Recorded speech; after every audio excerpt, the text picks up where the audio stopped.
بسم اللہ الرحمن الرحیم۔ السلام علیکم میرے پیارے اسٹوڈنٹ، میں امید کرتی ہوں کہ آپ لوگ بالکل ٹھیک ہوں گے اور اپنا پچھلے ہفتے کا اسائنمنٹ مکمل کر چکے ہوں گے۔ آج ہم اپنا نئے ہفتے کا کام کرنا شروع کرتے ہیں۔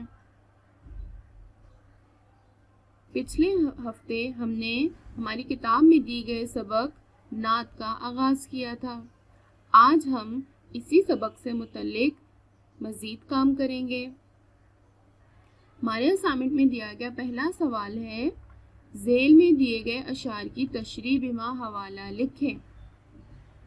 شعر نمبر 1 ہے، نبی دوسرے پیشوا بن کر آئے، محمد مگر مصطفیٰ بن کر آئے۔ حوالہ آپ لکھیں گے۔ یہ شعر ہماری اردو کی کتاب کی نعت سے لیا گیا ہے۔ اس نعت کے شاعر کا نام ماہر القادری ہے۔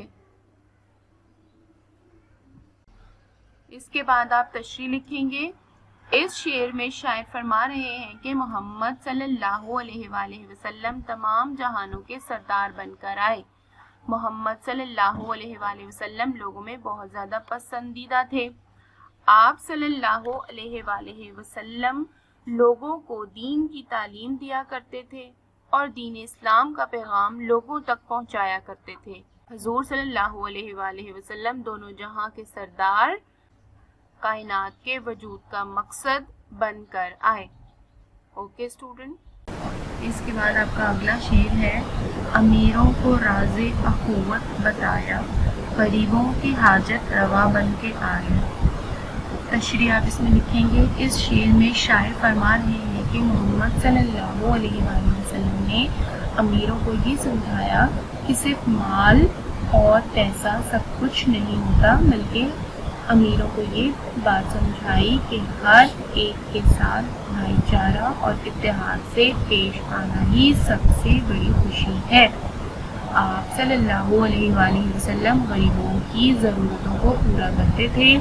نبی کریم نے بھی بھائی چارے کا رشتہ قائم کر کے امیر اور غریب کا فرق ختم کر دیا۔ اوکے بچوں۔ اس کے بعد آپ کا اگلا سوال ہے، خالی جگہیں پر کریں۔ نبی دوسرے ڈیش بن کر آئے، نبی دوسرے پیشوا۔ ٹھیک ہے بچوں، اس میں آپ کیا لکھیں گے؟ پیشوا۔ اگلی بلینک کیا ہے؟ امیروں کو راز ڈیش بتایا، راز اخوت۔ ٹھیک ہے، اس میں آپ کیا لکھیں گے؟ اخوت۔ اگلی بلینک ہے، ڈیش شاہ گدا بن کے آئے۔ تیسری بلینک میں آپ لکھیں گے سلطان۔ اوکے۔ اگلی کیا ہے؟ زمانے کی ڈیش ہوئی کھیتوں پر، زمانے کی سوکھی ہوئی کھیتوں پر۔ آپ اس خالی جگہ میں لکھیں گے سوکھی۔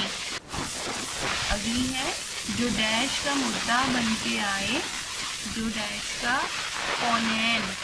اوکے، اس خالی جگہ میں آپ لکھیں گے کونین، جو کونین کا مدعا بن کے آئے۔ اوکے بچوں۔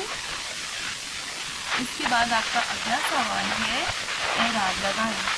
اخوت، محبت، حاجت روا، خادم، محمد، ان تمام الفاظ کے آپ کو اعراب لگانے ہیں اور اعراب آپ کو اس طریقے سے لگانا ہے۔ اوکے بچوں، میں امید کرتی ہوں آپ کو آپ کے اسائنمنٹ میں دیا گیا تمام کام اچھے سے سمجھ میں آ گیا ہوگا اور آپ اسے خود خود کے اپنی کاپیز میں لکھیں۔ اوکے بچوں، تھینک یو، اللہ حافظ۔